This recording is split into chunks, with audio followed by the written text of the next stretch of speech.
सब पे नजर अंदर की खबर।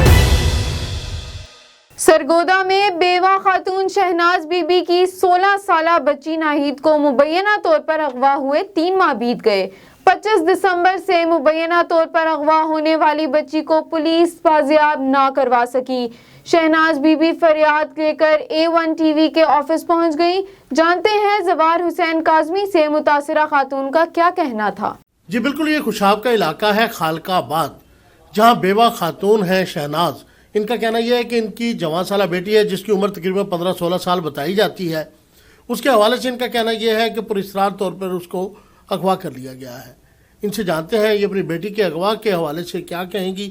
2-2.5 माह से ज़्यादा वक्त गुजर चुका है। इनका कहना यह है कि 25 दिसंबर से इनकी बच्ची को मुबैना तौर पर अगवा किया गया है। इनसे जानते हैं अपनी बेटी के अगवा के हवाले से क्या कहेंगी। हाँ जी, कदों अगवा हुई है, की मामला है? 2 महीने हो गए। अच्छा, कौन लै गया अगवा करके? इजाज। अच्छा, ਤੁਹਾਨੂੰ ਕਿਵੇਂ ਸ਼ੱਕ ਪਿਆ ਕਿ ਇਜਾਜ਼ ਲੈ ਗਿਆ? ਇਜਾਜ਼ ਲੈ ਗਿਆ, ਉਹਨਾਂ ਨਾਲ ਮਿਲੇ ਹੋਏ ਬੰਦਿਆਂ। ਅੱਛਾ, ਹਾਂ, ਉਹਨਾਂ ਫਿਰ ਤੁਸੀਂ ਥਾਣੇ ਗਏ ਹੋ? ਜੀ ਥਾਣੇ ਗਿਆ, ਕੋਈ ਕਿਸੇ ਸਾਡੀ ਨਹੀਂ ਰਪਟ ਮਿਲਣੀ। ਥਾਣੇਦਾਰ ਕੌਣ ਸੀ, ਕਿਹਨੂੰ ਮਿਲਦੇ ਰਹੇ ਹੋ? ਥਾਣੇਦਾਰ ਦਾ ਨਾਂ ਹੈ ਪਤਨੀ ਯਾਦ ਨਹੀਂ ਪੈਂਦਾ। ਅੱਛਾ, ਬਹਰਾਲ ਤੁਸੀਂ ਥਾਣੇ ਗਏ ਹੋ, ਥਾਣੇ ਜਾ ਕੇ ਤੁਹਾਡੀ ਮੁਲਾਕਾਤ ਨਹੀਂ? ਥਾਣੇ ਰਪਟ ਦਿੱਤੀ। ਹਾਂ ਹਾਂ, ਰਪਟ ਦਿੱਤੀ, ਉਹਨਾਂ ਕੁਝ ਨਹੀਂ ਬੋਲੇ ਸਾਡੇ ਅੱਗੇ, ਕੁਝ ਵੀ ਨਹੀਂ ਉਹਨਾਂ ਕੀਤਾ। ਬਸ ਮੈਂ ਬੇਵਾ ਔਰਤ ਹਾਂ, ਮੈਂ ਸਾਰੇ ਦਿਨ ਕੰਮ ਕਰਦੀ ਹਾਂ। ਤੁਹਾਡੀ ਬੱਚੀ ਨੇ ਵੀ ਰਾਬਤਾ ਨਹੀਂ ਕਿਸੇ ਕਿਸਮ ਦਾ ਕੋਈ ਕੀਤਾ? ਨਹੀਂ, ਕੋਈ ਨਹੀਂ ਕੀਤਾ। ਬੱਚੀ ਰਾਬਤਾ ਕੋਈ ਨਹੀਂ ਕੀਤਾ। ਬੱਚੀ ਰਾਬਤਾ ਮੇਰੇ ਦੇਰ ਨਹੀਂ ਕਰਦੀ, ਮੇਰੇ ਤੋਂ ਡਰਦੀ, ਮੇਰੇ ਕੋਲ ਉਹ ਨਹੀਂ ਕਰਦੀ। ਉਹ ਜਿਸ ਦੇਰ ਕਰਦੀ ਉਹਨਾਂ ਨੂੰ ਪਤਾ, ਮੈਨੂੰ ਨਹੀਂ ਪਤਾ। ਅੱਛਾ, ਯਾਨੀ ਕਿ ਕਿਸੇ ਨਾਲ ਵੀ ਕੋਈ ਰਾਬਤਾ ਨਹੀਂ ਹੈ ਬੱਚੀ ਦਾ? ਨਹੀਂ, ਮੇਰਾ ਕੋਈ ਰਾਬਤਾ ਨਹੀਂ। ਜਦ ਮੈਂ ਨਹੀਂ ਦੇਂਦੀਆਂ 4 ਬੱਚੇ ਦਾ ਬਾਪ ਆਈ, ਅੱਛਾ, ਮੈਂ ਨਹੀਂ ਦੇਂਦੀਆਂ। ਅੱਛਾ, ਕਿਉਂ ਮੇਰੀ ਬੱਚੀ ਅਗਵਾ ਕੀਤੀ ਨੇ? ਮੈਂ ਸ਼ਾਦੀ ਕਰਦੀ ਪਈਆਂ, ਮਹਿੰਦੀ ਮੇਰੇ ਘਰ ਕਾਟ, ਮੇਰੇ ਘਰੋਂ ਬੱਚੀ ਉਠਾਈ ਨੇ। ਅੱਛਾ, 3 ਦਾ ਟਾਈਮ ਹੈ, ਸਹੀ। ਉਠਾਈ ਨਹੀਂ ਬੱਚੀ। ਮੇਰੀ ਬੱਚੀ ਨੇ ਅਗਵਾ ਕੀਤਾ ਨੇ। ਜਦ ਮੈਂ ਵਹਿੰਦੀ ਪਈ ਸ਼ਾਦੀ ਕਰਨ, ਤਾਂ ਮੇਰੀ ਬੱਚੀ ਦੀ ਸ਼ਾਦੀ ਦੇ ਵਿੱਚ ਮੇਰੀ ਖੁਸ਼ੀਆਂ ਦੇ ਵਿੱਚ ਕਿਉਂ ਆਏ? ਸਹੀ, ਖੁਸ਼ੀਆਂ ਦੇ ਵਿੱਚ ਕਿਉਂ ਆਏ? ਮੈਂ ਇਹਨਾਂ ਦੀ ਜ਼ਿੰਦਗੀ ਦੇ ਵਿੱਚ ਖੁਸ਼ੀਆਂ ਰੰਗ ਲੈ ਸਾਂ ਇੰਜ ਦਾ ਕਿ ਰਖਸਨ ਯਾਦ। ਮੈਂ ਜੇ ਬੇਵਾ ਔਰਤ ਹਾਂ, ਮੈਂ ਬੱਚੇ ਪਾਲੇ ਗਰੀਬ ਹਾਂ, ਮੈਂ ਫਿਰ ਕੇ ਕਹਾਣੀਆਂ, ਮੈਂ ਕਾਲੀ ਬਾਜੀ ਔਰ ਕੋਲ ਫਿਰ ਮੰਗ ਕੇ ਕਹਾਣੀਆਂ। ਮੇਰੀ ਕਿਉਂ ਬੱਚੀ ਨੇ ਅਗਵਾ ਕੀਤਾ ਨੇ? ਮੈਂ ਜੇ ਨਾ ਦੇਂਦੀ। मेरे 4 बच्चे, मेरी 1 बेटा, मेरी 1 बेटी बड़ी है, 2 छोटे न। मेरी मशहूम याद साड़ी कण बहन फौत हो गई।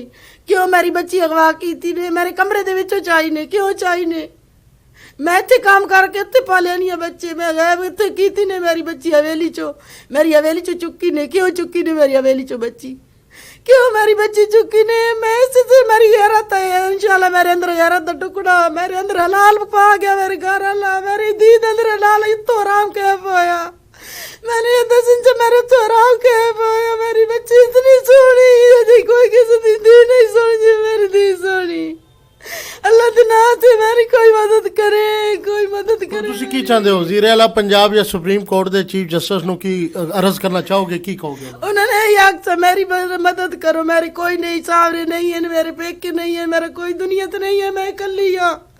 उत्ते खुदा है तेरे ज़मीन, मैं उत्ते कली भी रहनी है, मेरा कोई नहीं दुनिया से। मेरे देर ही हट गए, मेरे पेके हट गए, मेरे सावरे हट, मेरा दुनिया से कोई नहीं है।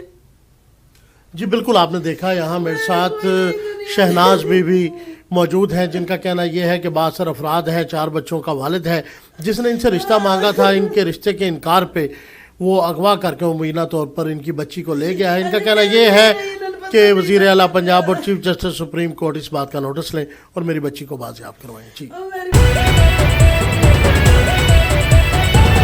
A1 टीवी, सब पे नजर अंदर की खबर।